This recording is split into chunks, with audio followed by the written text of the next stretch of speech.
Maswerteng umaga po mga ka-STL. Narito na po ang resulta ng STL Bulacan para sa araw na to, first draw. January 5, 2026, araw ng Lunes. Naway ang mga natayain niyo pong mga numero kanina ay manalo nawa ngayong umagang ito, 11 AM. Kaya kunin niyo na po ang inyong mga ticket. Narito na po ang resulta.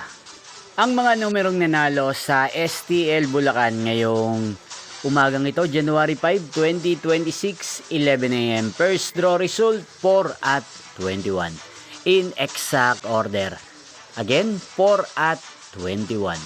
At ngayong umagang ito sa STL Bulacan, atin pong i-shoutout si Kuya Adrian ng Bulacan. Shoutout po sa inyo Kuya Adrian, sana po ay nasa maayos kayong kalagayan. At sa lahat po ng mga taga Bulacan, shoutout po sa inyo. Inyo pong napanood ang resulta ng STL Bulacan. Magkita-kita pong muli tayo mamayang 4 PM. Thank you for watching.